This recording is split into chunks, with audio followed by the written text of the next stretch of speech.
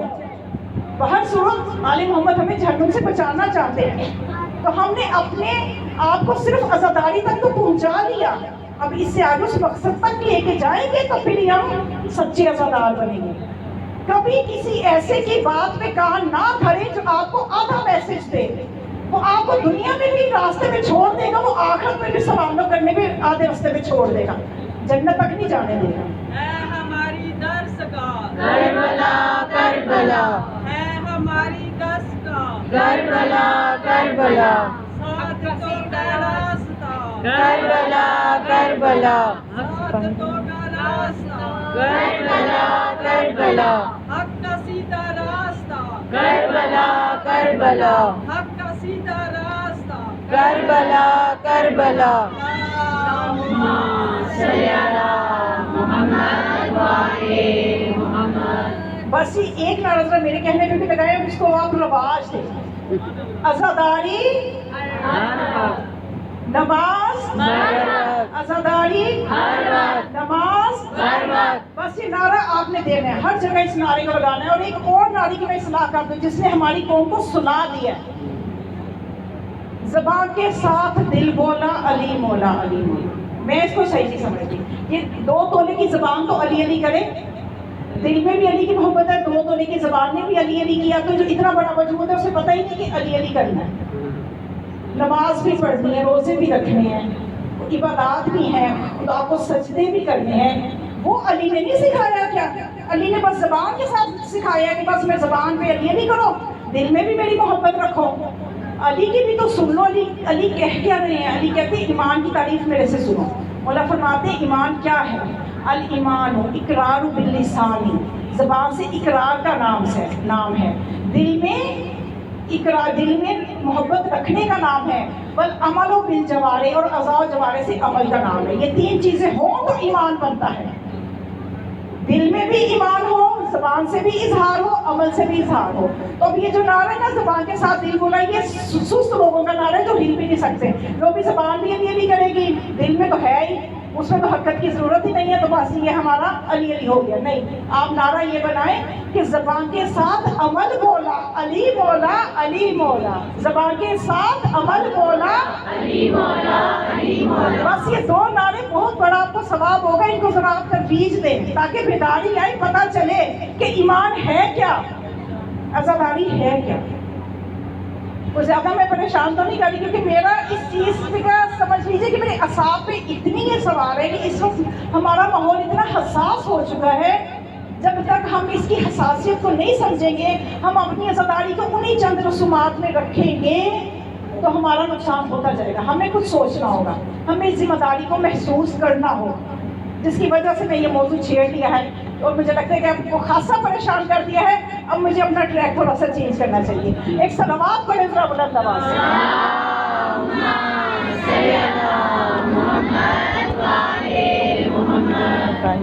بارے دیگر صلوات۔ اللہم صلی علی محمد وعلی محمد۔ تو بس ساری دنیا کو بڑی محبت ہے خدا سے، اتنی محبت ہے کہ اللہ ہی اللہ، اللہ ہی اللہ، بس اللہ ہی اللہ۔ بھئی اتنے ہی اللہ سے محبت ہے، اللہ کی سن بھی لو، اللہ کہہ کیا رہا ہے؟ اللہ تو یہ کہہ رہا ہے، اللہ اے رسول ان سے کہہ دو، قل اے رسول ان سے کہہ دو، یعنی یہ جو جتنے اللہ اللہ کرنے والے ہیں نا، خدا ان کی بات کو جواب بھی دینا پسند نہیں کر رہا، ان سے بات ہی نہیں کر رہا۔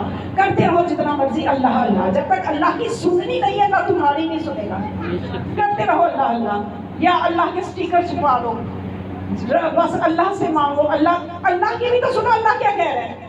اللہ یہ کہہ رہے ہیں قل ان کنتم تحبون اللہ فاتبعونی یحببکم اللہ۔ اے رسول ان سے کہہ دو کہ اگر تم اللہ سے محبت کرتے ہو تو مجھ رسول کی اتباع کرو، تو پھر میں اللہ بھی تم سے محبت کروں گا۔ سیدھی بات ہے، کوئی مشکل ہے اس میں؟ کیوں مسلمانوں کو یہ سیدھا سیدھا ترجمہ سمجھ میں نہیں آتا؟ قرآن تو سب کے گھروں میں ایک جیسا ہی ہے نا۔ تو اس آیت میں سیدھا سا پیغام اللہ دے رہا ہے کہ اے رسول جو میرے سے اتنی محبت کر رہے ہیں نا، ان سے کہہ دو فاتبعونی، کہ مجھ رسول کی اتباع کرو تو اللہ تم سے محبت کرے گا۔ بے شک۔ تو یہ رسول کی اتباع ہر مسلمان پہ فرض ہے، ہر مسلمان پہ فرض ہے۔ لیکن مسئلہ یہ ہے کہ یہاں پہ اپروچ اتنی کم ہے، بصیرت اتنی کمزور ہے، ذہنی حالتیں اتنی کمزور ہیں کہ جب رسول کی اتباع کا رسول کہے گا تو مسلمان اٹھ کے اعتراض کر دیتے ہیں، لو جی رسول تو ہم جیسا، استغفر اللہ، رسول ہم جیسا، خود رسول جیسے بن نہیں سکتے تو یہ کہنا شروع کر دی رسول ہم جیسا، کہ ہم تو رسول جیسے ہو نہیں سکتے تو چلو رسول ہم جیسا۔ بھئی رسول کس طرح سے تم جیسا؟ رسول تو وہ ہے، خدا نے اس کو سردار انبیاء بنایا ہے کہ اس میں عصمت، جس کی اتباع کا خدا کہہ رہے ہیں نا کہ اتباع کرو میرے رسول کی، تو ایک چیز لازمی رسول میں ہونی چاہیے، وہ کیا چیز؟ عصمت، کہ جس کی اتباع کو اللہ ہمیں حکم دے رہا ہے اور بغیر کسی قید کے، بغیر کسی قیود کے، کہ ہر وقت 24 گھنٹے میرے رسول کی اتباع کرو۔ تو اس کا مطلب 24 گھنٹے اس رسول کو معصوم ہونا چاہیے، معصوم عن الخطا، وہ کبھی ترک اولا بھی نہ کرے۔ ایسا نہ ہو کہ معصوم کسی وقت غلطی کرے تو ہم بھی پیچھے غلطی کرنے بھی، خدا نے اتباع کا کہا ہے، نعوذ باللہ رسول جھوٹ بول رہے ہیں ہم بھی جھوٹ بولیں گے۔ تو اب یہ لازمی ہے کہ جس رسول کی اتباع کا خدا حکم دے رہے ہیں وہ لازمی معصوم ہوگا،